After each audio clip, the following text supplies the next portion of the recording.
You're watching Channel 4 News with 5-time Emmy Award-winning anchor Ron Burgundy and Tits McGee. Good afternoon, everybody. I'm Matthew McCall. Tits McGee is on vacation. Welcome back to episode 14 of the Bayou Dragons podcast. Per usual, got myself, Porter, Mitchell, and we're welcoming on first-time guest to my right here, Mr. Blake Williamson, also known as Bortles. What's going on, guys? Happy to be here. We welcome you, mortal. Yep. Yeah. Old Bortles. We have plenty of stories with him. He likes to get just shit tanked and wild as hell. And he also is the man behind the Bayou Dragon Baits. So we have plenty to talk about and a lot of stories that he'll never remember that we can just discuss. Also a few that he's not not super excited to tell. We're joined by his soon-to-be wife, and luckily she's outside, so maybe we'll try to get some of those out of him before she gets back in here. Yeah, it's been a long run. I've been here for 25 years, and I've definitely seen my fair share of parties with you fellas growing up. Hoodle me. I think I was actually there the first time Bortles got drunk. Oh, yeah? Or one of the first times. Yeah, one of y'all fed me a Four Loko, and I think I was maybe 15 years old. I think you weighed about 65 pounds at the time. You're, 85 now, so 20 pounds ago. Yeah, well, it wasn't a good time. I tried to climb a tree and fell and everything else. So Bortles, for the listeners and viewers that don't know what a Four Loko is, go ahead and describe what a Four Loko is and what it tastes like and what it reminds you of. A Four Loko is the one drink at a gas station that you avoid the most when you go into the gas station. I don't know who the hell decided to make that contraption of a drink, but it'll get you where you want to go, and you will not remember it. So. Hell's where it wants you to go. Yeah, it's here, there, and gone with a Four Loko. It's like one of those things. It's like Fireball. Everybody's had their bad Fireball experience. I love Fireball. And anybody who's drank a Four Loko has just had a bad experience. I won't drink another one because I've had that experience. It was prom night of, I believe it was senior year, and I drank like one walking into the after party hot. And then I had another one there, and I want to say I had three, but I woke up in my friend's ditch. Like my truck was in his ditch, and I was sleeping out of my truck in his ditch, and I felt like hell. The last time I had one, it was at a party in Anahuac, and I had the biggest obnoxious Buc-ee's cup like I've ever seen. It was like 88 ounces or something retarded as hell. And I put a Four Loko, a Mad Dog 2020 orange, and a Bud Light all inside of this cup. It all fit. We mixed it up. We sat there and passed it around to a Choctaw. And that was back in high school when I used to keep like a recliner in the bed of my truck because I never knew where I'd like end up laying down. And George Lee straight up croaked, like almost death. It was a great time. Porter's one of those guys that he can literally drink anything and he won't vomit the next day. I always say he's got a cast iron stomach. He does, man. You never wash it either. You just cook it. It's the next seasoned. night. It's seasoned, and you don't run it through a wash. You don't purge it. You just cook it the next night. That sounds like a dang Anahuac special right there. Yep. If I could call that anything. Me and Joe. But anyway, Bortles, let's get into at least a serious segment for a minute. You are now doing soft plastic baits. You have Bortle Bayou Baits on Instagram. Y'all go check them out, give them a follow. But what piqued your interest in starting to make soft plastic baits? Honestly, man, it was one of those long nights at work, just hanging out, going, you know how you get into a YouTube wormhole, and, you know, guys like us, we're looking at hunting, fishing, and I came across this page called World's Worst Fishing, and it intrigued me. I was like, I got to see what this guy's about, and I just thought it was a fishing page. I clicked on it, and he's a soft plastic maker. He's been doing it for a long time, and I just started watching videos after videos, and I was like, man, this is a lot easier than like what a lot of people I assume think. So I just got online. I ordered just the basic stuff that I needed: a few molds, some plastisol, some colors, just the basic colors that everybody needs, and Shit, I started cooking it up on my garage floor. I didn't even have a table in there to do it on. I was on the concrete floor, and yeah, that's where it started. From there, I've grown with quite a few different molds, from Cincos to flukes, crawls, lizards, and I really enjoy it, man. I get off work and go home and make soft plastics. You get off work and then you go get off on making plastics, and you're getting really good at making these like multiple colored tone worms and all that kind of shit. And I think it's honestly just impressive. I mean, this bait right here that we were showing a second ago, this watermelon blue, that's beautiful. Yeah, Looks just like a Yamamoto. Did you start when you started out? It was like did you want to do like your go-to kind of baits like that we have had a lot of success with over the years fishing the lakes and around here? I mean, that was my basic like goal when I first started, because I mean, everybody that we talk to or I'm good friends with or who I fish with, the Cinco is the go-to. Yeah. Like, no matter where you're fishing, like you can throw everything from a crankbait, a swim bait. I mean, just throw your whole tackle box at them. But what's going to work majority of the time is a Cinco.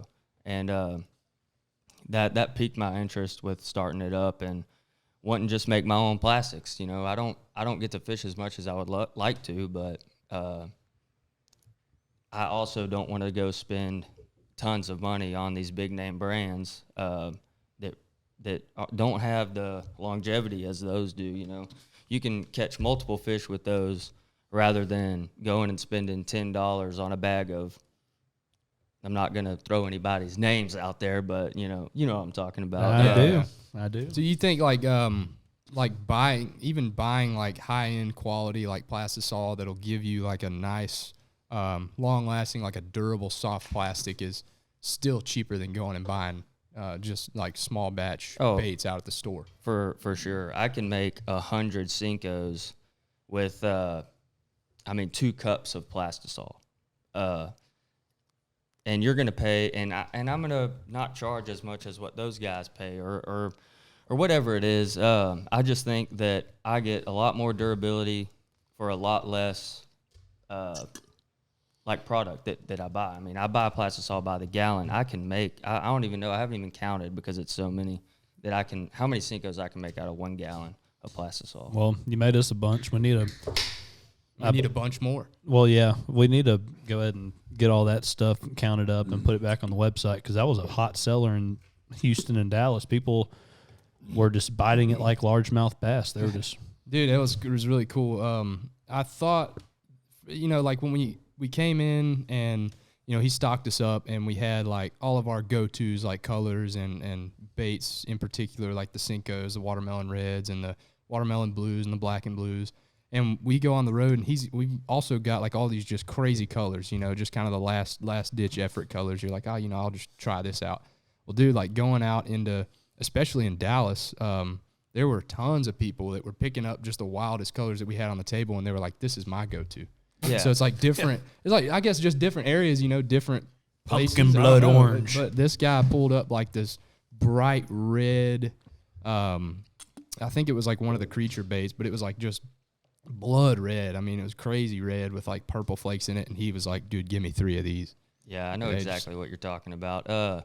It's for me, I mean, I just started this stuff. It's an experiment, I'm running through colors, and when I make a certain thing or a certain color that I know is not like gonna sell great, I'll throw it to the side, and when it comes down to the end with stocking y'all up, I'll put them in a bag. We can sell them just as like combos or just whatever. But all that is experimenting, It doesn't always end up how you want it to. You can say, oh, well, I'm going to put this color, and I think that it'll end up, as a popular color, and it might not turn out that way. So, I mean, you learn as you go, and, I mean, that's a cool thing about making your own stuff, too. You can accidentally end up making something that's really badass that you will never see in a store anywhere. Yeah. And And if you just document that, you know, you got it forever. Yep. Nice, Blake. Nice. That's a very interesting story. I do plan on us doing like a full-blown YouTube video of how you do it, you know, share to the share your wealth of knowledge to the general public. And I think some people really cool, man. He's got a whole lab in the garage over there. Yeah, no, he's like what's the guy off of Breaking Bad? Oh, God. He's like a Walter White, yeah. Yeah, he's Walter White of soft plastics. Yeah, we're just his little companions. We're his Jesse. Gotta cook up that plastic. Cooking up baits, bitch. Yeah, there's a lot that Watch goes your into profanity. Yeah, there's a lot that goes into it. It's fun, man. I enjoy it.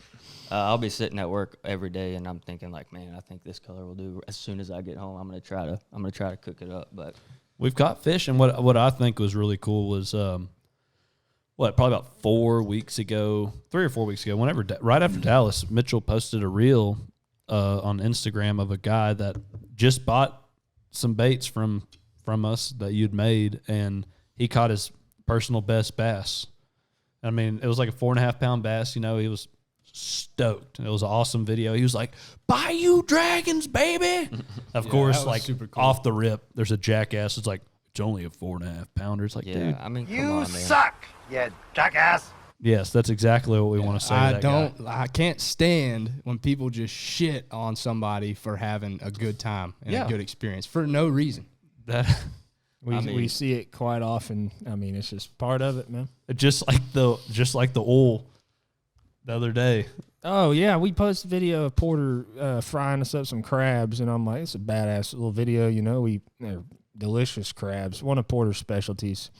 And I post video of Porter cooking in like 5 minutes. I look at it, see how it's doing, and someone's on there talking shit on the brand of oil he's using. I'm like, these motherfuckers are gonna find anything they can to talk that shit on. Well, what's great is they're like, that's not how you boil. It's like, well, no shit.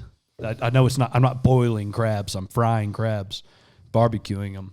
And People online are so damn ignorant. It's insane. Like, I posted a video the other day of some crawls, and I think they were like blue and chartreuse or something. It was just a video to catch the eye, you know. And there was so many comments of people saying, "You might as well call that bait the invisible color because bass can't see that color." And I'm just like, oh, okay, Mr. fucking Krabs, how do you know what color bass can see? Like, I mean, seriously, it's just like, do you have anything better to do? Just No, they don't. You said it was blue and chartreuse.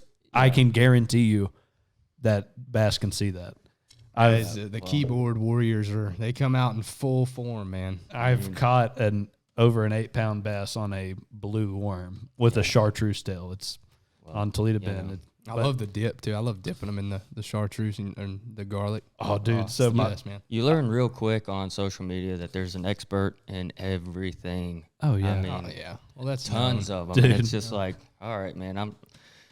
It is what it is. My father-in-law the other day, it's been a little while back, but we were bass fishing together, and he was like, "Well, whatever you do, don't use that garlic." And I was like, I wasn't planning on it, you know. And he's like, the other day I dipped a worm in there. It disintegrated it, ate it in half. And I was like, "Are you sure that's garlic?" He goes, "I'm acid. not." No, I don't. There's a good chance he just put like petroleum in this garlic. Like, but it was so funny. He'd stuck it in like a Cinco, and it just went. Probably just 100% pure DEET. This is the guy that one time also gave me a Snap. It was a Snapple can, and it had 3 X's on it. And I was like, "What is this?" He's like, "You can clean with it." I'm just like, probably full of benzene. dude, it was potent. I did not drink. I opened it up, and I was like, "Oh my God, I've used it for starter fluid. I've used it for like cleaning. Like, you could clean your gun with that thing. So do it all fluid. Oh, Clean your dude. tools. It's a cure-all. And I was like, that's an old Snapple bottle. He's like, "It ain't Snapple." Don't you dare drink that. Oh, You no, sure? he told me to, and I was like, "What?" Are you sure it wasn't that same old fella that was asking us for toot on the levee that one morning? It may have been him. Oh my gosh, I run that one down. I don't know who can tell the story the best. Man, just run it, man. That was a good one. That one was hilarious. I don't know if I can. Bortles, you tell the story. Well, it's okay. So y'all know we hunt public land, so we have to get out there early. And we're sitting on the levee and, huddled around bullshitting. And this old fella pulls up and he gets out of his boat and someone says, "Hey, toss me a can of that off over there." You know, mosquitoes are getting to me, and this old fella just out of nowhere says, "Hey, you mind trading me a can of that off for some toot?" He said, "I got some toot in the boat, and I'll trade you for some of that off." He had some premium toot in his boat to trade us. No, dude. That guy had one tooth in his head. Yeah, man. I'll give you some toot for it. Yeah. Man, that's a pretty good bargain, but geez, like not at 2:30 in the morning sitting on a levee getting eaten by mosquitoes. Yeah. I believe mosquitoes are actually attracted to toot. I mean, someone's gonna be like, that is actually false. They are not attracted to toot. They are attracted to something. That guy's gonna come in here and he's gonna be like, "No, man, they're that toot will keep them off of you. You should have traded. Yeah, traded me for it. You should have rubbed the toot on your skin." Yeah, this old fella, he had some years on him, man. Yeah. Some mileage. Yeah. You know, what's funny is probably 30. Yeah, he's probably our age. Another thing out there, that salt water is good for your skin. The brackish and the salt. Brackish. Yeah, if y'all ever do go to the beach, make sure you soak in the salt water because it's good for your skin. Oh, yeah. Well, I do appreciate you guys having me on, man. Y'all check out Porter's hat. That's going to be new. Oh, yeah. This is a new hat, actually. It came up live this morning. So if you are watching this new hat, this will be up. Can this be up tomorrow? Yeah, this can be up tomorrow. I mean, because Monday's Labor Day anyway. We can put this up tomorrow. If you do listen to this or watch it, we have a discount code for the Labor Day weekend going through Monday. Dragon 15, capital Dragon number 15, 15% off. All caps. All caps off of any order that you do. So good little deal. Since we're kind of in a little spurt right here, we'll just give out a couple of shout outs. Snuff Cup Spittoons. They are fantastic. We're about to have we're working with them right now. I think we're going to have some shit in the works that'll be like this. You pull the bottom off, put cans in it, spit in it, machine washable, fantastic product. Also, sponsor Lone Star Light. If you can't get it, try to find it. And if you can't get it, just think that you're drinking it whenever you're drinking something else. It's fantastic. Use your imagination. Use your imagination. And we'll have Snuff Cup will be here, and he will be a guest on the podcast. I'm assuming. Coming what 2 weeks, 3 weeks. Couple weeks he'll be here. 3 weeks. I've been talking to him at least every week. He's coming down for we're doing the Gator Fest this year. We're gonna have a booth out there, and his name is Matt Baker. He's the owner of Snuff Cup Spittoons, and I'm pumped to have him down. We're gonna create some content. I'm gonna bring him. We're gonna bring him duck hunting, shoot some teal, hopefully shoot a gator, maybe shoot a gator.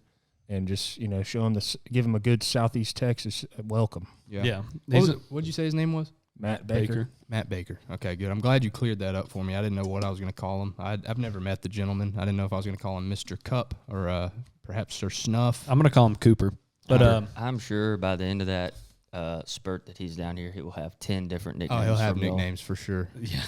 I mean, yours is mortal now. It's mortal. Gone over the years. You guys will hear them call me 15 different things easily. Y'all probably won't know my name for a while. So Bortles over here to my right, way over there, he used to live with me too, and that was just a treat. He, it's great just fucking with someone every single day when you get home because your wife yells at you, then I go and yell at him. Well, I was a good roommate, so. Yeah, you were quiet, stayed to yourself. I just talked a lot of shit. I remember you guys arguing over, like, one day me and Blake were going fishing. He's like, man, I got to go get my rods from Porter. And Porter, I called him. I was like, hey, man, let me go ahead and pick up these rods for Blake. And he's like, no, that little shit still owes me rent money. I'm keeping these rods as collateral. And so he couldn't get his rods back to go fishing with me until he paid rent. Collateral, man. Yeah, it was a tough life back then. Hey, man, dude. Hey. You live and you learn. Yeah, and Blake, at that time, this was years ago, what were you working at the golf course? Oh, I think I was working for Valen Safety Services, making shit money, well, working shit hours. I was giving you my home, my place, and my food. It was a shared house. It was a shared house. It was nice. Yeah. You enjoyed it. Oh, we used to destroy that house. Oh, no, he lived in the rent house, too, with us, but he lived in this house. Oh, this house, too? Mm-hmm. That's right. I forget. Yeah, he lived in this house for a little over a year. But oh, yeah. So, Mortal, you ready for hunting season, I'm presuming? Man, I'm pretty ready. That doesn't sound like you're ready. Teal season is always a treat, as Mitchell likes to say, because we always get a bunch of teal down here and put a pretty good hurting on them. So we'll see. I mean, it's coming up it's shortly. September 10th, about a little over a week away. Yeah. We'll be out there. We have been debating all week. Mitchell's called me twice this week. So what's the plan? I'm just like, I don't know. Gotta get a game plan, dude. Well, somebody's got to plan it. You got to either be the guy or you got to, put forth some. It's either we go public or we don't. I mean, that's literally it. That's going to be the. I really do not want to hunt public for opening day of teal season. I will do it, but We did it last year, and it was a It's a tradition, though. hellhole. It's going to be a hot son of a I felt like I was in Arkansas. It sucks. It's hot. There's mosquitoes. There's snakes. So- there's alligators, and there's a shit pile of people. So I don't know if we've brought him up, a local legend around here. His name's Tim. It's Bortles' dad. So last year, opening day of teal season, Tim got out there. This is also, mind you, how old's your dad? 50? Yeah, 49, 50. 49, 50 years old. This dude's out there at 9:30 p.m. the day before. He's the first one there. He's the first one in line. Me and whoever was with us on opening day. I can't remember if it was you, Tanner, whoever. I'm sure we were together. We worked the same I shift. think we were in Anahuac that We day. were in Anahuac. And Tim was the first one, then there was one other kid behind him, and we were third. So, if you're a normal human being and not a jackass like most of the people that hunt out there, you get in line, you run out, you go like first come, first serve. Nope. That kid that was as soon as 4 o'clock hit, remember a boat came in just out of nowhere, didn't stop, and came and then almost swamped his father over there. Hit his boat. They ended up veering off, didn't get the pond they wanted. It was a whole shit show because jackasses like to show up late and then just run through. It's always There's a people shit out show, there man. that, man, y'all have probably heard them talk about the regulations. Like, it's 25 horsepower and below out there in those refuges, and guys will blow by you with a 60, at 40 miles an hour, about swamp you every morning. You have to deal with this every single morning from day one to The end of season. I mean, it's like, ridiculous. There comes a point in I know everybody has had the thought cross their mind because there's so many people that just blatantly disregard the rules, and it's like you never see them get caught. They never get busted. They go in there, they run right by you, and they screw you. And then you always think, you're like, man, well, if they're not saying, if there's nobody to enforce the rules and to stop this, why wouldn't I do that? Why shouldn't I just go get a 60 and run in here? That's why we need a game warden on this son of a bitch. Yeah. Because personally, I do not care if a game warden was sitting there every morning. No, because we play by the rules. We play by the rules. We're legal. We have the right amount of shells. Perfectly legal. We have plugs in our guns. We have life jackets. We have fire extinguisher. We have everything is up to par. And then you have somebody in a bay boat going to Anahuac, and it's like, I hate you. Yeah, I hate you. You're probably from Nederland. It's a growing Probably problem. so. Yeah, you've seen the memes circulating right now where it's Tiger Woods standing there with John Daly in front of him. Yes. Yeah, and it's like us, we're the Tiger Woods, goes by the rules, and the John Daly would say, like, runs a 90 horsepower into the refuge, no plugs, shoots 2 times the limit, and And Shoots a whooping crane. And the sad thing about this is, like, my dad, he wasn't the one that introduced me and my brother to hunting early on. Y'all introduced him. Yeah, he just recently started actually hunting. And for a guy like him that doesn't have as much experience out there, a person that's going to run through there and swamp his boat, like, you're really putting people out there in danger At risk of stuff that, like, they don't know how to react to that type of stuff. And it's just inevitable that you could cause problems like that. But it's also inevitable that people are going to do it over and over. So you just have to be ready. Look, if you're a follower of us and you do like what we're doing, just try to be ethical. Like, we follow the rules. We're not breaking no rules. There's just go out there, have fun, shoot your birds, be safe. Follow gun safety. Everything's put in place for a reason. Don't be a jackass. Yeah, and it definitely That's sucks. really the main thing. It just sucks, man, because there's been times where, we've put in time to go out and scout and to do all this shit and then know where we want to be. And then, we show up to the pond. Sometimes, guys will even go in there early. Oh, yeah. Hours early. You'll show up to your blind, and then it's just, Surprise, motherfucker. there's somebody in your shit. Yeah, but Look in there, and you're like, oh, I got it. and they'll blatantly lie to you. Oh no, man, I ran in at 4. Like it's Bullshit. impossible. That is literally impossible. I was waiting at 1, Yeah, like I have not seen you this morning. You did not run in. You at the right time. So just please go by the regulations in your area, wherever you're from. I know we've got followers from everywhere, and I mean I know if y'all are following us and listening to us, there's a good chance that y'all are good guys. So just That's a very broad statement. Like, that's a very bold statement. let's give them the benefit of the doubt at least. Yeah. Well, yeah, I mean, what are you going to do? I mean, like, you just try to fight that little voice in your head, like I was saying earlier, that tells you to break the rules since everyone else is doing it, because I've been fighting it for fucking years. Yeah, but I think Blake hit it on the head with, like, there's people out there that are inexperienced, like his dad. I mean, his dad's been doing it now for 2 or 3 years, but, like, he's been dealing with this, and it's like there's kids, 16-year-old kids that have been hunting for 4 or 5 years, like his first year, and they just blow by and swamp his boat, or, literally I saw Tim's boat get rammed by another boat, and it's like, dude, we're in a ditch. Yeah, Like, chill out. Yeah. It's- Everybody, Like, you could hurt someone seriously. I'm telling you, a sack of 12 ducks is not worth sinking Killing somebody's somebody? boat over. You know? Yeah. It's come on. So just be mindful, really, of your surroundings and people that you're dealing with. yeah, be ethical. Appreciate it. No, we're very fortunate with the public land opportunities that we have, Yeah. and it only takes one person to screw it up for everybody else. Destroy it. All the rules and the regs that we have now is because of somebody, there's a reason for that. Yeah, rules don't get put in place because for no reason.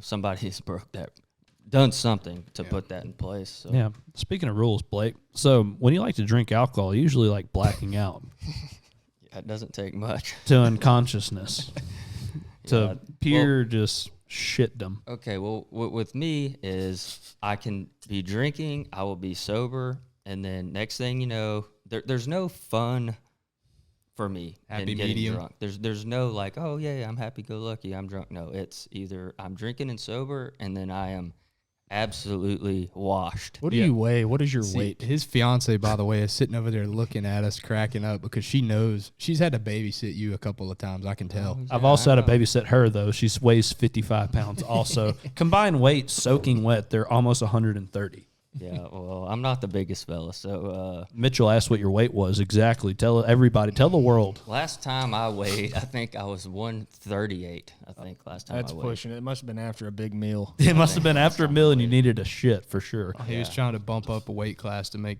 weight for a fight. Yeah, I don't know what it is, man. But You have 2 levels. It's either Blake ain't drinking or it's say it again, Connor. Like it's yeah, it's that one of was those. such a bad. That was hilarious. I got that's caught a- in the crossfire of that that was- one. Me and Connor talked about that this week. Me and Connor were out white perch fishing out on Taylor's, and every time he'd like catch something or say something, I'd be like, "Say it again, Connor." And Yeah, that's not my proudest moment. I wasn't even there, but the backstory I basically. enjoyed Yeah, so watching that. it was my bachelor party. We were in Fort Worth, And I'm gonna sound like a real asshole. and in yeah, this as you story, were. so Okay, alcohol it's does all that to right. some people, but we were in Fort Worth at my bachelor party. We were hanging out at the stockyards, and everybody just had a little bit too much to drink. And I walk in the kitchen, and him and another buddy of mine, Connor, were just at each other's throats from across the kitchen, just yelling at each other. And I just walk in, and I just hear Bortles over there, "Say it again, Connor. Say it again. Come on, you won't." Yeah, And I was like, "What He the said hell is it going again. on?" And he said it again, and they started throwing hands at one another. yeah, It was bad news bears. I woke up the next morning and I had to ask them, did Connor beat my ass last night? Because I'm pretty sure I had a black eye. He did. He struck you multiple times to the And- right eye. And I have no recollection of what really had happened that night. So Anyway, so So after a very brief break right there, let's pick up where we left off, because I don't think we gave the proper justice to just how big of an asshole you were being that night, Blake. yeah, So during this time, I come in the room and I see that two of my dear friends are just at each other's throats. And so I'm obviously wanting to, kind of ease the tension a little bit. And I walked in there, and we're in a house that we rented. So, I'm not trying to tear the place up. And I looked at my buddy Nate, and I said, hey, man, you grab Connor, and, I'll grab Blake, and let's separate them, or at least get them out of the house. And he's like, all right, yeah, for sure. So I go over there, and I kind of grabbed Blake, and I kind of hugged him, and he was extremely intoxicated, so he didn't want to listen to anything I had to say. And I was like, hey, man, calm down. We're good. And he was, I'm trying to get him on the up and up, and he seemed to be responding very briefly until I realized that Nathan didn't go and grab Connor, and he's right over my shoulder in Blake's face, like, what's up, motherfucker? What's up? Say it again. They're both just getting at each other's throats, and then Blake tried to make a move at Connor, and I just kind of wrapped him up, and we wrestled down to the floor, and Blake's on top of me, ready to just start wailing on me for no reason, for trying to hold him back, and I was like, please stop. Did it go like this? Surprise, motherfucker. No, it was not. I was not surprised whatsoever. This is not the first time me and my friends have gotten extremely drunk and tried to fight one another. I think got into a thing of fisticuffs. Yeah, Connor and Nathan do it on the regular pretty much, but maybe a first time for you, huh? It was the first time. Yeah. It was the first time that I tried fighting my best friends. Yeah, I let him up well, I say I let him up. He was on top of me. He pretty much let me up off the ground, and I said, you know what? Y'all fucking kill each other. I don't care. And they did. They fought right there, fist fought in the kitchen of this Airbnb. We probably lost a deposit on that. It wasn't. I don't even know how I got into the mix, because somebody did something to Connor, and then Connor came in the room and immediately blamed me. So I got pissed because he blamed me, and then it just fucking went up from there. So, dude, everybody, I think if you're a true friend, you got to get in at least a giant argument or fisticuffs. I mean, hell, me and Mitch been fisticuffs. He threw a beer through my sheetrock, and you know what? We're great friends. Why did you do that? I was being a jackass, but also he was an idiot. Friends fight, man. That's just Friends part of fight. it. We don't have to go into details. He threw a beer through he threw a beer through the wall. I'm talking a 5'6" foot. He was away from the wall and hummed it through the wall. And I went, "You motherfucker!" I tried to fight him one time as an adult. He caught me smoking a cigarette one time and just shamed me in front of all my friends. I tried to fight him, and he smacked me around a little bit, kind of asserted his dominance, and I think I cried. That's fine. Hey, if you want to sponsor us on Uncrustables, y'all are awesome. Was that completely defrosted or not? No, it was frozen solid. That was crunchy. But anyway, yeah, Blake, we've had a lot of good times with you. Most of the times you never remember, especially in the rent house, and you're always really good at that, not remembering, because yeah, I never remember. It's probably a good thing. But me and bachelor parties, man, we just don't mix very well. It's the history of me and bachelor parties are not. Thank you, there's Susanna. no upside. There's no upside to me and bachelor parties. My favorites are the videos that I wake up to the next day, and I have a bunch of Snapchats from the night before, and it's Blake walking wall to wall in the hotel hallway, just bouncing like a fucking pinball. Dude, I have a damn good time. I'm very, yeah. We almost had you. So on my bachelor party, this is 3 years ago, Blake, he was almost to the point of almost where he would do anything. And we, all of us, the whole group, we do how much compensation would it take for you to do a certain deal. Usually it's an outrageous deal, but we're like, how much compensation, Bortles, to roll, we're on Canyon Lake, roll down the hill, go it's like a clear shit, cliff, fall off, hit some cactus, go all the way to the lake. Rocks and cactus. Cactus, not good terrain to be it was rolling, 100 yards and roll, and I was like, yeah. That was our compensation. He was like, I'll do it for 500. And then I was like, he's fucking dumb. There's 12 of us. So we all coughed up cash, right there. And that was the first time I've ever seen a compensation not actually go through with money get thrown on the table. So you pooched that also, Boris. Yeah. You've pooched some compensations yourself there, Porter. I because think all of us have pooched. well, you know what Porter does? He says, we'll give him some ridiculous task. How much compensation for you to strip naked right now walk through the marsh all the way back to the boat ramp and hitchhike all the way back to Hampshire. And he's like, $500. And we look at each other and we're like, hey, we could put together $500. And he's like, nah. House note. He's like, nah, I'm good though. No, Good. the last time I was real serious about one was the one where Mitch wanted me to swim across Toledo Bend.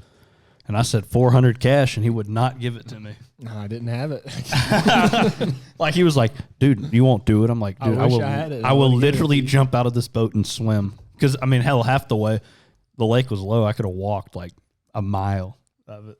Yeah, that's a good, it's a fun practice. Do that with your friends. Yeah. You'll get some exciting answers. Yeah, just go up to your mom, dad, sister, brother, friend, grandma, grandpa, say, how much compensation would it take for you to shave the dog and glue it to your face? I mean, something as simple as that. And go out, simple as that, and then go out in public and then like join a mariachi band. You know, that it just gets. You will find your compensation's getting very, very ridiculous, though. Yeah, that's what And we need to just do. That's just what happens. We need to base we play, these past couple of years we started playing a Bayou Dragon Fantasy Football League. We need to base our punishment off of these compensations that we do. That That would actually, get interesting. dude, a marsh walk would not be a bad one for this year's No, fantasy it wouldn't. It would loser. not. Gosh. I hope that the loser's not sitting at this table is all I have to say. There's a good chance if he is, it's you. Short It's legs. not going to be me, dude. I promise you I will not lose. I just freaking, in the draft, just picked the top candidate for each position, so I have no idea how Yeah, I'm gonna that do, so. I was like, I like college football. I think NFL football is trash unless you're Tom Brady because he's a saint among just normal people. He's handsome. He can't hold a candle to Jameis Winston. He's Oh the my! guy. The crab leg stealer, the crab leg stealer. If anyone doesn't know that James Winston stole snow crab legs in a public market, go ahead and Google it because that son of a bitch did. That is a factual statement. If that's any indication on how my season's going to go, I'm probably going to lose. Yeah, You're you- probably right. I do not stand behind Jameis Winston. I like James Winston because he eats crab. It's like he also steals it. Yeah, But- I'm Well, fellas, do y'all have any anything set in stone traveling this year? I don't think we've talked about Yeah. that. So dude, my do wif's you going to mean? be so mad. After My listening wife's to gonna it? Does she listen to freaking this? hate me. Does Yeah, your she wife? listens to the podcast. Oh, okay, my wife does not. My wife is going to be really, really upset with me this year. I think I'm going to have to spoil her a little bit in the coming months. Do what I do. Don't.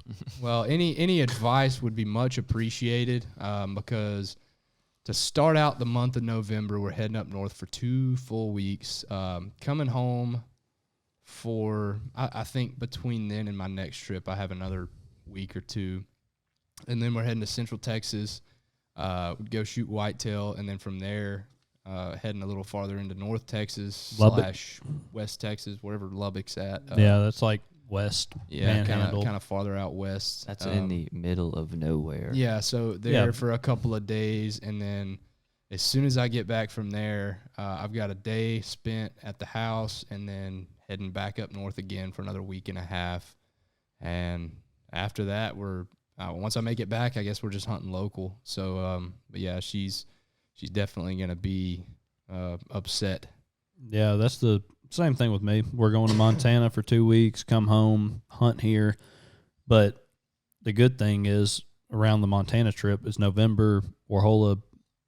So the guy we had on Episode 6, I think. episode 6, 5, 6, whatever it was, I'll take your word on 6. Warhola, Captain Ryan Warhola, I can't remember if he, last year or the year before last, he won. There's a giant Texas Coast Wahoo fishing tournament, and he won it, and he fishes it.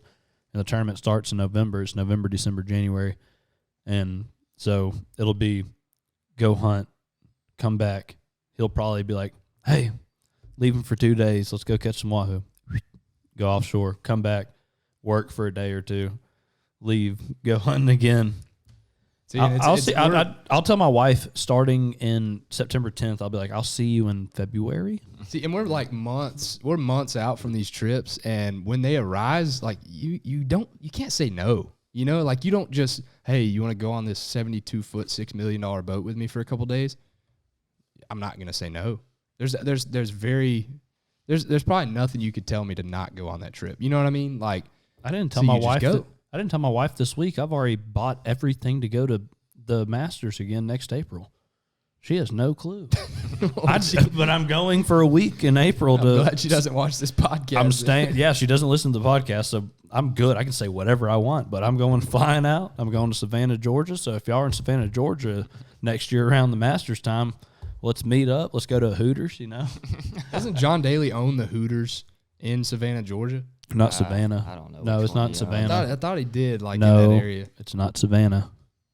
Oh, sorry. It's in Augusta. Dude, I was Augusta, so that's right. And he doesn't own it. He rents out. We went and met him. He rents out like the parking lot.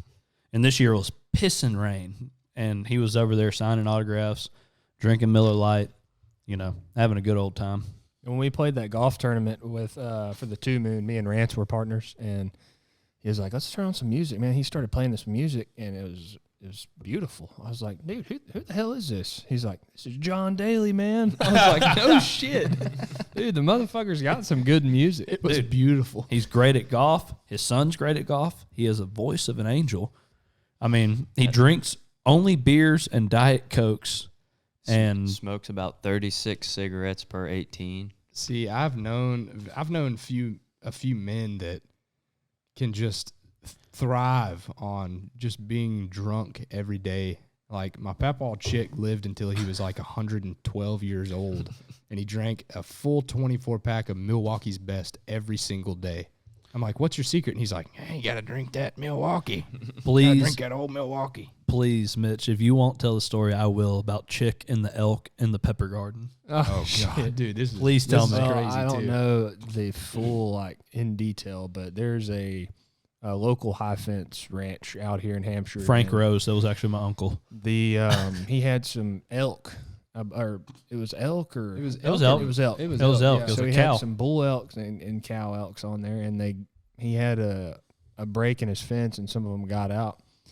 And my neighbor had one of them eating in his garden in the backyard, and he just shot his ass right there in the backyard. What? So I remember. So this chick, their uncle, grandfather, whatever y'all call we them. have like a kind of tight community around, you know, Hampshire. You know, I've got people that I call uncle or papa or pawpaw Yeah. or whatever, but they're not blood related to me. They've just been around, So- you know, forever. and I've known Chick for a long time growing up with y'all, and he only wore denim, Mhm. all right? And he had Milwaukee's Best. He put it in his front pocket, and he would use a straw to sip. Like 'Cause he didn't have any teeth. he had no teeth, and he would sit there, even on a tractor. He'd have Milwaukee's Best with a straw, drink through it, you know. And I just remember Travis, their daddy. If you are watching this, I'm pointing to each side of me. Their daddy. Chick calls and goes, "Travis, there's a goddamn elk in my pepper garden." And Travis is like, "There's no elk in your pepper garden." And he's like, "Swear to God." And the next thing you know, I might be exaggerating the story, and I'm saying just a hair. He shot the elk while he was on the phone with y'all's dad. And Travis drove 200 yards down the road over to Chick's, and there was a cow elk chilling in the pepper garden. Dude, He now- shot it with like a 270. I want to say, now I don't know. I might just be, maybe I dreamed this or something. But didn't we go bowling one night and we were driving? We have a pecan orchard at the house, and it's like coming down the road. We would like take it as a shortcut. We'd drive through the orchard and we'd pull up behind the house. Didn't we come in one night? We were like bowling or something. We had like a family night, and we pulled in the orchard, and that cow ran out in front of us. I don't remember it running out in front of us, but he was in the pasture one day when Mom and Dad were building the house, and I don't know. I think there was multiple of. Like There was two. There's two or that three. got off. Yeah. Yeah, I Frank- don't know if that was the one he shot or not. It was so funny because Frank, it's like months later, my uncle Frank was the one that lost these elk. And he's the dentist over here in our hometown, and he was sitting there and he's like working on my teeth. He's like, "Damn, we had a big storm that came in. That's what knocked his fence down." He's like, "I lost 3 of my elk, like 2 cows and a bull." And I'm like, and he's like, "If you see him, just let me know." And I'm like, They're not gonna last long. well, no, I already knew. the week before that chick had shot one, and I didn't say shit. I was like, Frank, one of your cows are dead. I will say this: that is the only. I'd be willing to bet a large amount of money that's the only elk that's been killed free range in Hampshire, Texas. For sure. Oh yeah, you can put all the money on that in the world. I would definitely. Chick will, and probably for a long time, hold the title of the only free range elk killed in Hampshire, Texas. Yeah, Southeast Texas, East Texas, we are not known for killing big deer, big whitetail. Like, no, you can kill some big whitetail. You can kill some, but not like when you go to South Texas, West Texas. Yeah. So anyway, if anybody around here sees a fucking elk walking through the backyard, I don't care. They're shooting at it. No matter what they've got. Can you imagine? I'll say this. You said the bull got off. Did he get the bull back, or did it just never? I guarantee it probably went down Cragen Road, and either a Broussard, a Hatcher, or a Crowder shot that son of a bitch. Didn't tell a soul. Somebody harvested that elk, and it is on someone's mantle. Can you imagine a bull elk walking up, and like you walk out with your coffee, and you're in the Dukes.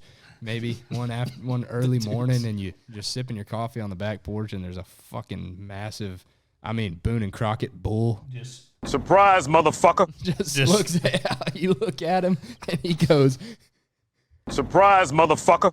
Dude, there's a right by y'all, actually, right down the road from y'all right now. There's an Axis that's been there for like 2 years, and he's hanging out with just this herd of cattle over off of Club, I believe it's Club Road off of East Hampshire. It's or Gallier Road, actually. I think it's called Gallier Road.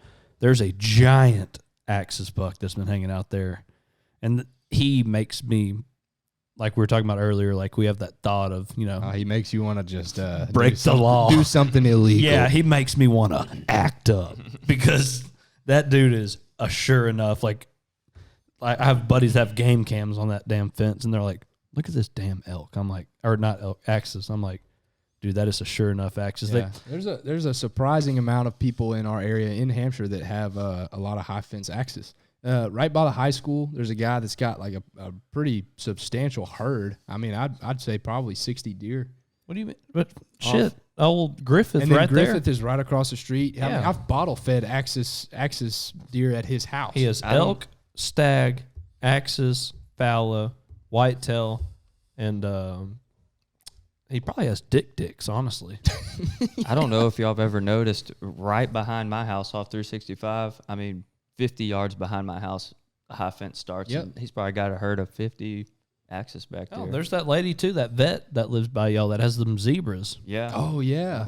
All kinds of stuff. Do not let that escape. Because somebody's going to shoot it. Like, people are like, "Oh, dude, that's like eating a horse." It's like, I eat Taco Bell. I would eat a zebra. I've got a pretty funny about a zebra story about a zebra.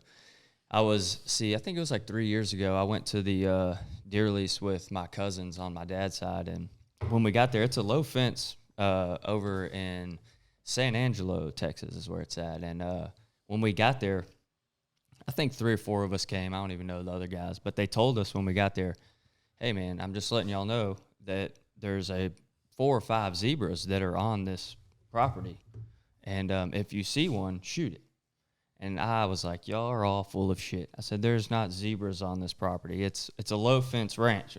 Like, there's no way." Well, sure enough, one morning we got drunk that night. The next morning we woke up, and old boy, he was like, "Hey, y'all want to ride? I'm going to pull the game camera cards and check them." And I was like, "Nah, we're all hungover. I don't want to ride with you." Well, 10 minutes later, he didn't make it out the back door. Boom. We're thinking all in there like, maybe he shot a pig or something. The freaking screen door flings open and hits the wall. He's like, "I just shot the zebra. Y'all get in the buggy. I just shot the zebra." And we're like, "You are full of shit." He's like, "I'm fucking serious. Load up." So we loaded up, and sure enough, dude, this dude shot a full-grown ass zebra. And we field dressed a fucking zebra right there. Did you eat it? And we ate the backstrap that night. How was it? How And did that taste? it was honestly pretty good. It tasted nothing like nothing I've ever tasted before. you kind of feel weird eating it because you're like, fuck, I'm kind of eating a horse, you know. But Well, I just think of the movie Racing Stripes and the flies and this dude straight up killed a zebra. Ebony and What was his reasoning for wanting to get those zebras out of there? I mean, were they tearing shit up or like? No, he just said that they've been there for. He said they've been there for years, and every time they see them, they don't have a gun. So, it was just like growing over the years. Like, I want to kill one of these things. Like they're haunting me. Did he ever tell you like how they ended up out there? Or No, all we can assume is they got out of a high fence Right. and just. Is that a Hung darker meat on the zebra? No, it wasn't. It was just regular. I would say. Look like venison, But yeah, it's kind of like kind of like a red. Like I mean, are they really? I mean, because we'll probably get hounded for this one. I don't know. oh, probably so. So I've never done research on like what are they closely related to? Are they related to a horse? Are they related to a deer, an antelope? I don't. I'd go as far as to say that a zebra is an equine. Equine for sure. Equine. Yeah, it's I mean they look like it. I mean, what about bovine creatures? You know, They might be. I mean, zebras aren't like off of my list of like what I would kill. I mean, there's abundance of them in Africa. They want you to hunt them. Like I don't want to kill a lion. I don't want to kill a giraffe.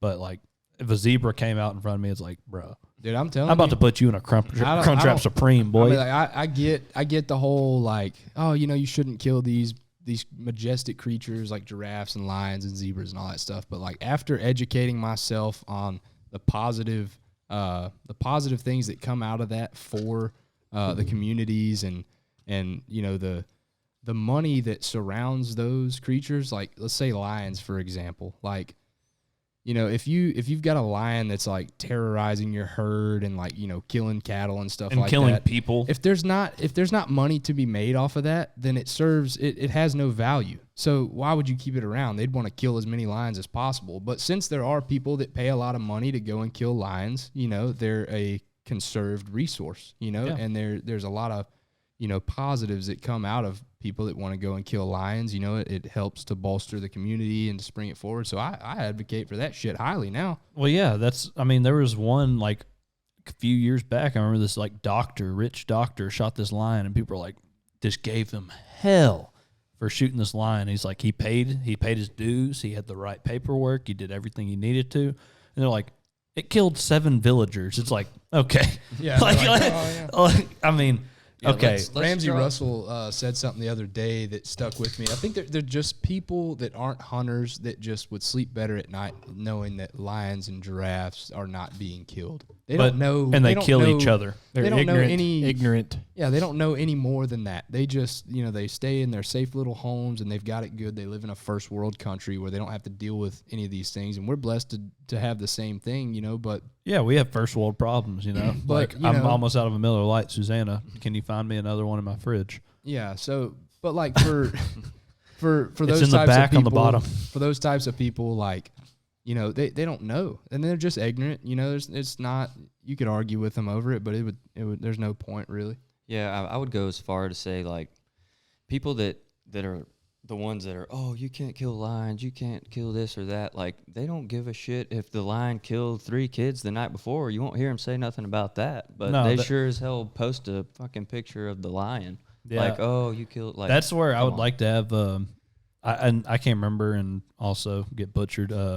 That Kendall Jones girl. She Oh yeah. what was a lion, giraffe? It was something. Yeah, she did a she did a Multiple. safari hunt, and she had, you know, she was going to school, I think in like Texas Tech or something, and so she was kind of Thank you. for a college age person, you know, she kind of was a little bit higher profile, and then she was also a hunter, and she got flamed for it for doing Yeah. some safari hunting. And having everything correct and legal, and you know, it had a purpose. That's what. As long as you go out hunt with a purpose, you know, you're either like obeying the laws or you're filling the limits that need to be filled.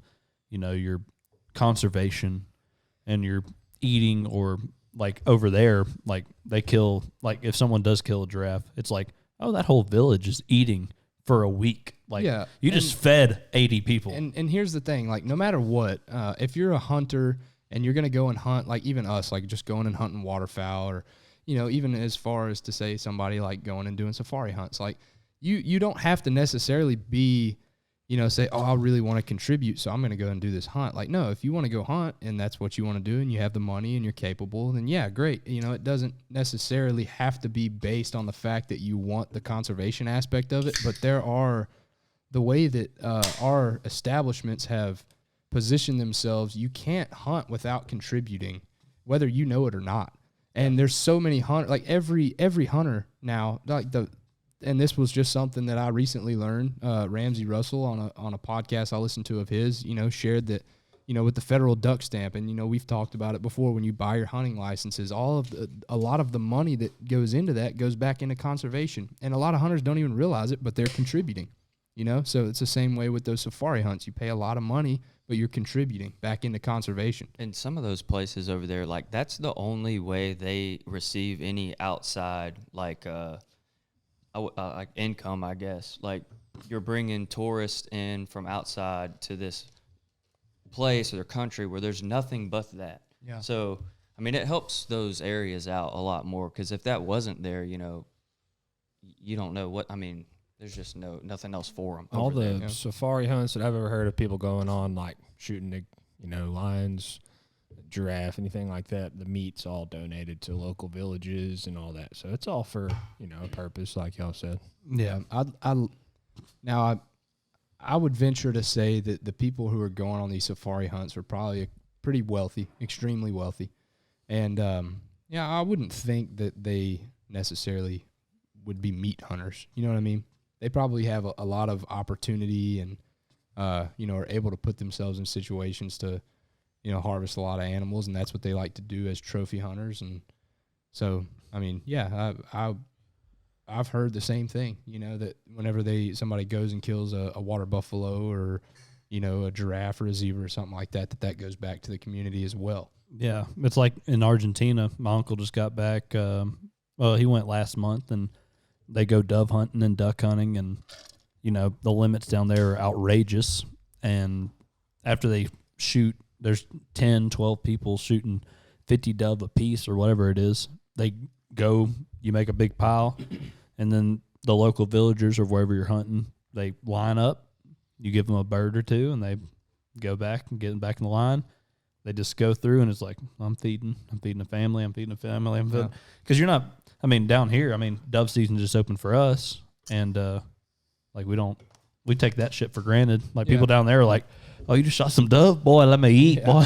Yeah, for us, it's like, it's not necessarily a need, but if it were, if we were in a circumstance like, a lesser wealthy country, I don't know if we could sustain that need just based on hunting. But like down there in Argentina, they're in that situation, but they are covered up in birds. Yeah, that's like I've seen a lot of videos. I've talked to a lot of people who have gone down there and hunted. And they say it's as fast as you can. They have people like to as fast as you can shoot. Shotgun. They have guys down there they have an extra shotgun for you, and they have guys with their fingers taped up, and all you do is turn your shotgun to the side, and they'll load some in the tube for you, and you melting barrels, just melting barrels like that. And then you just like mosquitoes out there, dude. They're just you can't.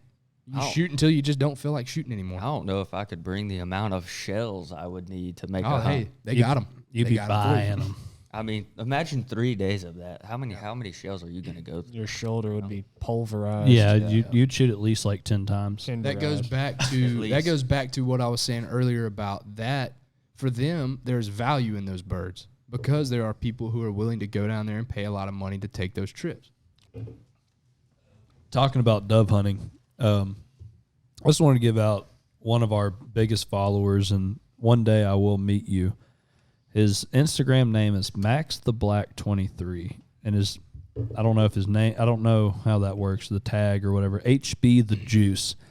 He has been every Wednesday shotgunning beers for the Dragons, and I appreciate the shit out of it. Dude, I love this guy. Dragon Wednesday, dude. Absolutely love this guy. And we messaged back and forth, and he's like, man, y'all inspired me to start hunting. He just did his first dove hunt, I believe, this past week. Of course, wearing a dragon hat. Awesome, just like the photo actually. And I mean, You can't mention him without mentioning the phenomenal mustache that he has. fantastic. As mustache. a true connoisseur myself, I want to extend to you my congratulations on that stash. I know you've probably got to carry around a big stick just to beat the women off of you. I got to do it myself, but I love it. HB the juice. I'll see that and there'll be a video and I'm like, I know exactly what this is, especially if it's Wednesday because he is shotgunning alcohol for us. oh yeah, Dragon Wednesdays. I see him on my For You page every Wednesday. I love it. I love it. And we appreciate you. I know you'll appreciate the little bit of a shout out we gave you and just keep going. Like, Hey, and real quick, while we're on the train of shouting out followers, we've had a guy, man, he's been keeping up with us, and I see him in all the live streams. He comments on all the YouTube videos. Now, correct me if I'm wrong, because I know you'll be watching this. Dr. Shorey, or Dr. Shorey. This guy, man, I love this guy. We've been talking back and forth, and we really appreciate the support, man. So shout out to you, Mr. Shorey. oh, Shory. Old Shory. But, yeah, dude. We have our hunting season's coming up. We only got 7 days, less than 7 days now. 7 days. We got alligator season starting up on the 10th. We have teal season starting up on the 10th. All this south of I-10. And super pumped up for that. I got too much shit to do and not enough time. Yeah. So Same I know with we me, haven't Mitchell. had Same much with to. me. Shut up, Blake. We haven't even. You. Oh God. Have you moved into your house actually? No, I'm moving in the 15th. That's Okay, what so I'm saying. shut up. Yeah. All right. and, So Mitchell just at the moved. beginning of teal season, I got to Shut move up. and do all this. That's not the beginning. The 15th. That's 5 days after start. So Mitchell just moved. not Shut wrong. up. And Porter's just being a bully. Mitchell just moved into a house this week. How does it feel to be out of mid-trash county? It feels great, man. I told myself I loaded up the U-Haul in May County, and I looked at that U-Haul, and I said, this is probably one of the happiest days of my life. Leaving Mid-County, did not have very good experience living there. Did not enjoy the area nor anything about it. So I'm very happy to be back in Hampshire. We've heard how just non-passionate you were about that area on a previous episode. And like we have some good friends from Mid-County, and I mean, hell, your wife's from Mid-County, so we can't talk too much shit, but also just the general area, though, trash. The general area is trash, especially after growing up out here. But, you know, at the time it was a good move to do that, and now I got my house built, my forever house out in Hampshire, and I'm very happy to be back. You know, I did see that there are some like-minded people that are born and raised in Mid-County. We had one of our Mid-County followers commented on there, and he said, I agree, this place is garbage. Well, garbage is probably a common term they use because there's a group of them. I think they have and I might have said this on the one I was talking about, Mid-County. They have a group of people out there. They get together and they have a whiteboard and they write, all right, we're going to get this trash, this kind of trash, and they'll go and ride around and they throw it in people's yards. What do you think they call themselves? I don't know. They've got a name. They're very, they're under the radar. Elusive. They're very elusive. Trash pandas. But they'll ride around, and there's just something new in your yard every day out there, whether it be just Syringes. It could be anything. Syringes, McDonald's wrappers, Diapers. whatever, diapers. The elusive Mid-County The trash diapers were a popular item for them for sure. That was definitely a weekly thing on their whiteboard. So I know They were grown. There was not baby poop in the diapers. I actually picked one up in your yard one day and threw it in the trash for you. But I was curious. I opened it up. It was grown. It was grown adult human poop. it was probably actually dog shit. But It is time to reveal yourselves. I'm calling you out. yeah, we're calling you out. Stop shitting in diapers, Mid-County. We're gonna lose all Mid-County fans after this, but you know what? Who cares? It had to be said. It had to be said. What was funny We was need justice. Well, it's funny the other day when we're helping Mitchell move into his house, way before Blake's moving into his house. We're moving to his house, and he's like, "Man, dude, I just hate Mid-County. It's just trash, you know." And what's funny was 3 of the people helping him move into his house were Mid-County, folks. No, I'm not saying the people are trash, man. They've got some really good people in Mid-County. I've made quite a few friends, but there's also some some bad ones out there too that I don't care for. But Yeah, you know, I there's wish a I couple could. good ones. That's everywhere though. I wish I could think of that guy's name off that TikTok. If I could, I would just call him a piece of trash right here Nah, dude, there's just so much shit over there that I didn't like. Just because it had his name said blah blah blah Nederland, and I was like, no wonder why you just talk shit. Just That's not Yeah. everybody in Nederland. I'll say the same thing. I've made some really. Isn't good your wife friends. from Nederland? Yeah. My wife's from Nederland. yeah. I mean, we're talking shit on all of Mid County, but what's funny is, I guess technically my wife's from Port Acres, so never mind. Let's not even talk about that. Yeah, that's a rabbit hole you don't want to go down. Yeah, 'cause that's bad news. There's over so there, much boy. meth and everything there. It's just not good. Yeah, if you find yourself in Port Acres, you I took- reevaluate Took what my you're I doing. took my beautiful wife out of Port Acres, brought her here to Hampshire. She's a transplant. She's a transplant. She thoroughly cherishes Hampshire, Like one Texas. of those kids that that's just from like that in and of itself is a third world country over there. You take them and you just gave her a better life. What's great though is my whole family is from Port Acres, so like we just kind of moved a little bit sooner than her. So I'm like, how's this how I live? And she's like, you were just out here.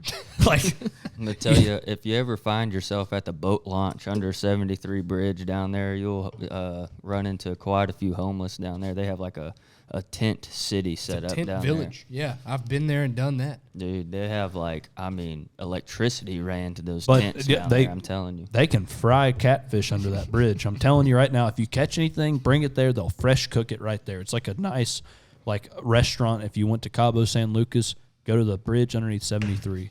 So Blake, now that we're past the point, so you're about to move in a house, and I guess you're kind of excited. Right. So Blake bought, right? Blake just recently bought a house that was previously owned by one of our elementary school computer teachers. Yep. Her name is Miss Weed. Hey, shout out Miss Weed. She still drives a moped. Drives still. Yeah, you're right. She still drives a moped all around town. I remember showing up to school and, we'd stop at the 4-way and there's like a line for drop off. And here comes Miss Weed. Peggy is her name. Peggy Weed. And she would pull up in that moped and she always had the most phallus looking helmet. It looked like just a shaft on her head. I'm not even going to lie to you. And she would pull up and whip that helmet off. And does she have a mullet still? Miss Weed still has a mullet to this day. She looks the exact same as she looked when we were in elementary A school. true unicorn, that Miss She Weed. is. She was great, and I love that me and Ryan Leger would always walk in. She's a huge.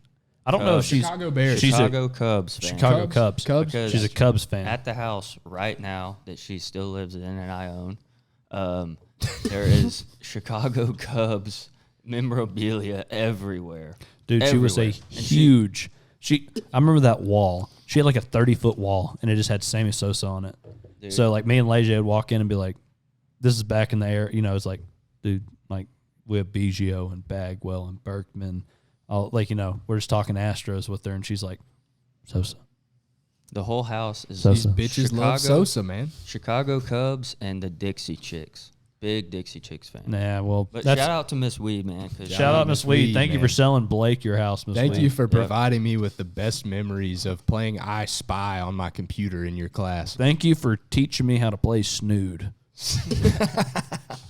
Because Snood and that pinball game that everybody that was born in 94 knows that I don't even. The spacecraft. The spacecraft. Space astronaut pinball game. I see that game and I Space think Cadet. that reminds me of the 90s. Yeah.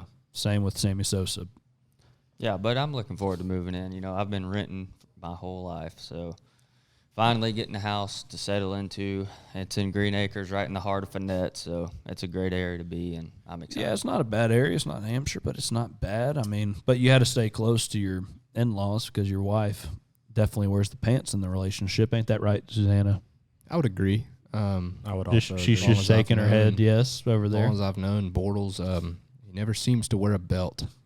No, he's never so he was in my wedding. He didn't wear a belt. It's weird. Yeah. I think suspenders were provided. We look back on that. Yeah, you didn't wear suspenders either. You just don't suspend anything. But No, I think unfortunately, I'm the only one sitting at this table that is homeless. I do not own a home. I'm still renting. Yeah, well, So- you'll get there, buddy. That's You all will. right. One of Give me these a little days. pat on the head. Come on, little buddy. Hello, buddy. Speaking of hello, buddy.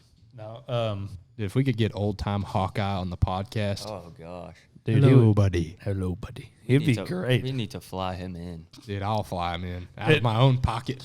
And just would you like an apple cobbler, buddy? Like, let's watch my We'll personal have to put favorite. him right in front of the camera, so whenever like he does something, if he like he drinks those Verners, Yeah, so like Go Pops. Yeah, here's a cold pop, and we'll have to put him right in front of the camera so he can hand him one. Here you go, Hey, buddy. let's watch a personal favorite, Miracle. I love that guy. Dude, that guy's brought me out of a couple of bad days. You know, I'm just scrolling on TikTok like shit, just already pissed off, and then, well, hello, buddy. Hello, buddy. I'm like, yes. Would this you is- want my- turns my day around every Like, time. he was the person that taught me that you can literally just put milk and Oreos, crush them up in a cup, put it in the microwave, and it makes a cake. I'm like, this guy is a literal genius. Yeah, I literally in Southeast Texas, I'll walk out off of my back porch where my backyard is like at this point it's like a swamp, and I'll just build a fire and set a cast iron over it and start putting random shit in it after watching his videos. And you just say, well, hello, buddy. Here you go, buddy. Love There's- that so much, man. There's so many. Every time so for myself and Porter, every time we call each other, whoever answers the phone, if I'm calling Porter, he picks up and he goes, well, hello, buddy. And if he calls me, hey, buddy. Hey, buddy. Dude, there's so many different, like people think of like all these influencers, like in whatever like genre they like hunting, they like, like Hannah Barron and Kendall Jones. And We know you like Hannah Barron. I love Hannah Barron, but we don't need to talk about that. But like they have like their idols, but like my idols are like the old Hawkeye and the Liver King because he's insane. We're not going to go into that whole conversation again. We talked about that like episode 3, but I want him on the podcast so bad. I feel like he'd be pretty difficult to get now. Yeah, it's He's like pretty it, big. it He's sucks big. because like the big people are like just so out of reach. You know what I Yeah. mean? Like I would love to have Liver King or Hawkeye or like we were talking earlier about like Chase Beckham. Like we've talked with Chase and all that, but they're starting to get big to a point Yeah. where it's like, don't forget about us. Yeah, and like Chase is, I'm not going to say like I've never met him, but like we message on occasion, and he's like, dude, I love y'all shit. He's bought our stuff. He reps our stuff. He like will send selfies wearing Bayou Dragon stuff, but it's like, you want American Idol. Yeah, like big honestly, time, I dude. don't think that is anything because American Idol's trash, but he has made a career out of American Idol and, has a pretty good voice. No, he's got a fantastic voice. And another guy is like Stale Cracker too. Like he's like, and I think he's bigger even than Chase Beckham after winning American Idol. He's huge. We'll get Stale Cracker. But on. yeah, he talks to us, and it's like Stale Cracker. Absolutely love to have some people like that on the podcast. I think Well- it'd be really, really fun and interesting. We'll have Stale Cracker. He's cool. He has the same vibe as us. And I mean, hell, this week I got so many screenshots of his last video he posted wearing one of our hats, and they're like, dude, the Bayou Dragon hat. It's like, yeah, I know. Yeah. I know, dude. And then one guy goes, I've never seen a rabbit clean like this, and it's like I'm glad he's spreading the word of, cleaning game and cooking game and all that shit. Just stuff that like that's something we got to capitalize on too. Is like just kind of like the stuff that we don't really think like, oh, I wouldn't film this. It's just something that we do. Like. We just need to film everything. Yeah, we need a guy. That's we just need why- a guy that we just pay to just be there. I've always been a big fan of Meat Eater, like since they started, and they do a great job of showing like catch, clean, cook, and going into the details of like everything. Yeah, we we're gonna need to do more we're catch, gonna- clean, and cook this year. We're gonna do it. Yeah, they have a whole podcast where it's just like trivia, just for like outdoors stuff. If we have more than 20 people listen to this, let us know if you want like aprons, cooking aprons, because I would not mind doing a line of Bayou Dragon cooking aprons. That would be cool. Cook, Yeah, I'd kiss rock the that. gator. Porter definitely needs to do a Wahoo catch, clean, cook. Oh my gosh! Look, okay, for the viewers that are still here listening, we're doing a little bit longer of an episode. You guys know, in the past, we come over here and we do this podcast. Porter cooks for us. I've said it multiple times on other episodes. he always cooks phenomenal food for us. Just tonight we had wahoo, just a little bit seared wahoo with some honey soy sauce over rice with asparagus and mushrooms. It was unbelievable. And he plates it to perfection. I mean, the presentation, it's incredible. We need to Thank you. Definitely. Well, we definitely need to. One of those things, like I said, it's just stuff that we do. You know, I think. Yeah, I think people would find that interesting, like how to cook certain fish, like because I cook a lot of fish, a lot of offshore fish, or just even inshore fish, just how to do it and how to plate it and how to, you know, do you sear this fish or do you need to bake this fish or do you need to cook it on the Blackstone, you know, or whatever. Yeah, I think between Porter and Tanner, I mean, y'all can throw down pretty good with a variety of different games. So I agree. Absolutely. I'm more of like plating. Tanner's like he's throwing in the garlic powders and the steak seasonings and throwing in a jambalaya. Like he's like, okay, I just cooked for 87 people. It's like, hell yeah. Tanner. Yeah, I would say he's good at cooking for a group, big groups.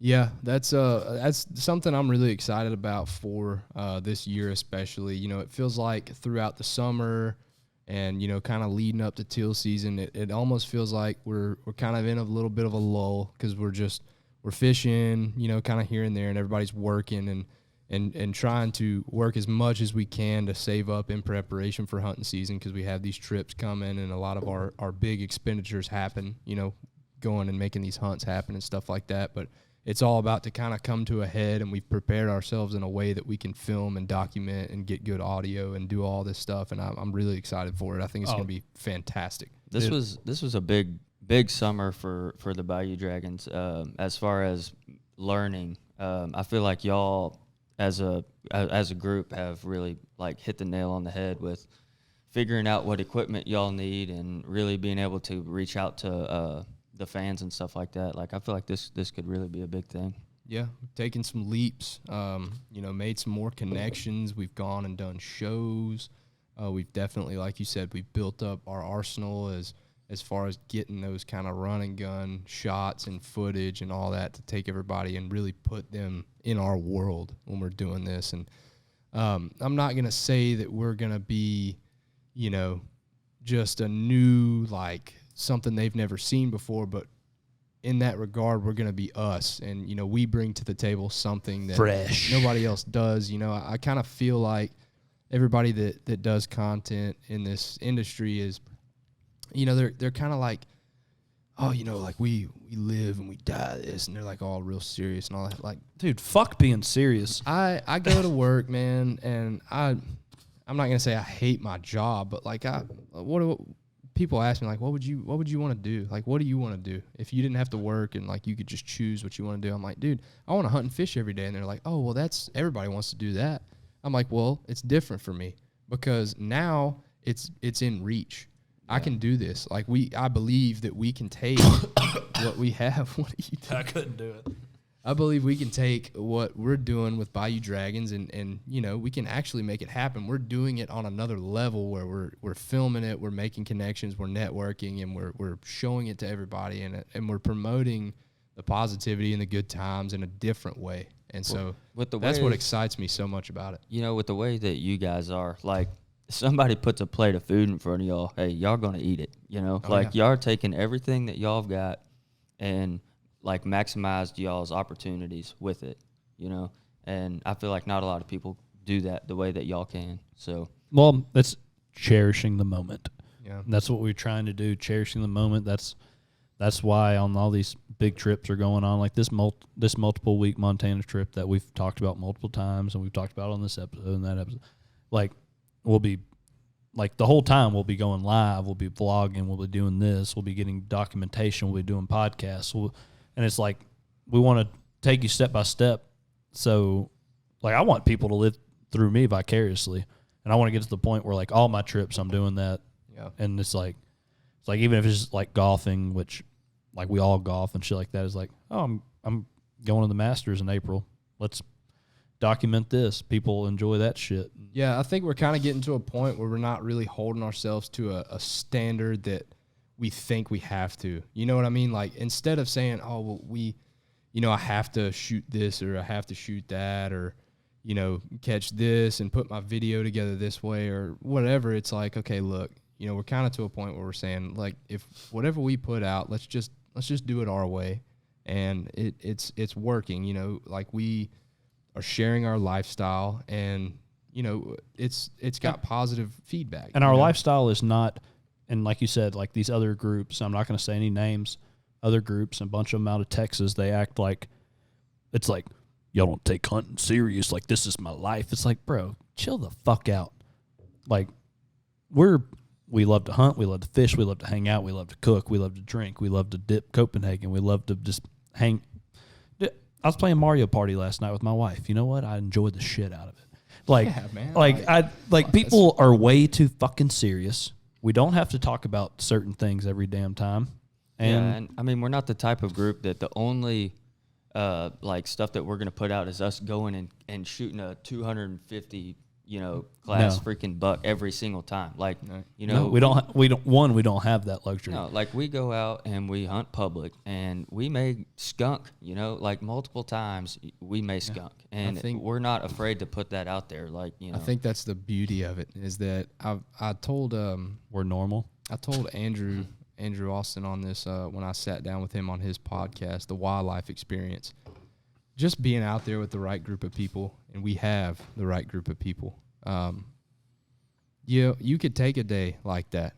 I can go out there and skunk, and that's not going to stop me from going out the next time because I have a great time being out there with you guys, and it's a positive experience. Man, we have fun. Yeah. And so to see guys that almost, that are in highly influential, places in the hunting industry to kind of discourage you from doing that because they're so serious and you feel like you have to hold yourself to their standard. It doesn't really sit right with me. And so, for me, I think that we do a good job of showing that, we're out there to have a good time. And if anyone could like have a argument against that is Mitchell, because Mitchell puts together TikTok videos and shit like that, Reels, Facebook Reels, Instagram Reels, how he wants to, how he thinks it looks cool and all that shit. And there's people in our industry, I'm going to conjoin us, like, I don't even want to say it, influencers, but in that category. And people will hate on Mitchell or hate on us. And it's like, why would you do that? Like, it's just part of it, though. I mean, you do a damn good job, jam up job. You take good quality. We've gotten to where we are now, a bunch of it based on your videoing and video editing. And then there's people that are some not even as big as us, like with follower wise, and they're just haters, That's what they do, man. They just talk shit and they get, It's like, y'all don't hunt. It's like, they don't have anything better to do. Yeah, they have nothing better to do. And it's just, like I said, it's part of, once you get that kind of exposure, you're going to have that. So, yeah, I would take that and say to anybody that wants to take this and to really go with it. Like we hit a point a year or two ago where we decided that we were going to do this. Don't be discouraged. Don't be intimidated. Do your thing. Do whatever it is that you want to do, and don't let anybody tell you that you can't. And if you have people that you may feel intimidated by that are, you feel like you have to hold yourself to their standard, don't. Yep. Do your thing. I make videos and making baits or whatever. It goes back to that where I'll elaborate on just every time you can make a black and blue Cinco, thousands and thousands of people across the United States use that, but somebody's going to have something bad to say about it. So, yeah. I mean, it is what it is. Like, you got to brush those guys under the table. I mean, they ain't got nothing better to do. They're sitting in their mom's basement or something. Keyboard Eating warriors. Cheetos, but Cheetos. Blake, Jordan, Bortles, Mortal, whatever they want to call you, we do appreciate you coming on today. You have your Instagram that you just started up, the Bortles, or is it Bayou Bortles Baits? Yeah, it's Bayou_Bortles_Baits. Follow them. That's where we're making all of our baits. You'll see some videos there, and we're looking forward to actually doing a full-length video, following you around and And, we're all in your head. We know how you do it, but we want to show these guys how we make these baits. Follow Yeah, him. man, I just started up that Instagram, so I've got like 27 followers. So, But 27 big ones, Hey, baby. no, he messaged me 2 nights ago and said, I got 24 followers. Can you make a shout out for me? And I did, and he got 3 followers in like 5 minutes, and then that was it. Big time. So if y'all do listen to this, follow him. If y'all are into that, if not, you know what? Fuck his page. yeah, But I mean, if you like fishing and you want to see what I've got coming to the website, follow it. You need But to do some. if you don't, hey, it is what it is. You need to do some what you wanna do. ASMR on there and be like, "Hello, buddy. Here's the baits that I'm making today." Yeah, I should probably work on that a little bit. Also, shout out to Floyd Fabrication. Follow him on Instagram. He does all our hats. Every single one actually at this table, Floyd's done it. This sign, Floyd Fabrication's done it. He is solid. If you need hats done and you're not just a regular, if you need to get more than one hat done, Floyd can do it. Don't be that person. And then Hook and Bullet sunglasses. They're bright. They will help you see your future because they block out your future because it's so bright. We need to work on that punchline. That does. I just totally screwed it up. But hey, Hook and Bullet sunglasses, buy them. They are the real fucking I deal. was extremely satisfied with Hook and And Bullet when I first tried them. Don't forget about Snuff Cup because this guy he makes some quality shit over there. Yeah, and really cool deal, man. I mean, this is all you need right here. But anyway, yeah, Bortles, we appreciate you being on today. We appreciate the stories. I'm sure we'll have you back on, and we can talk about next time. We can talk about Mitchell's bachelor party and when you blacked out in a strip club. I But, appreciate you guys having me. Yeah. Anybody else got anything else to say, Mitch? A few daggers just flew your way from Your wife? Blake's wife's eyes, pierced your soul. Anyway, we appreciate everybody tuning in, always tuning in, following us, buying our shit, BayouDragons.com. Hey, you're keeping the dream alive. I hope y'all know that. Yep. And we appreciate it. Yeah. Hope y'all have a Sally Gooden. Sally Good, and thank y'all for stopping by.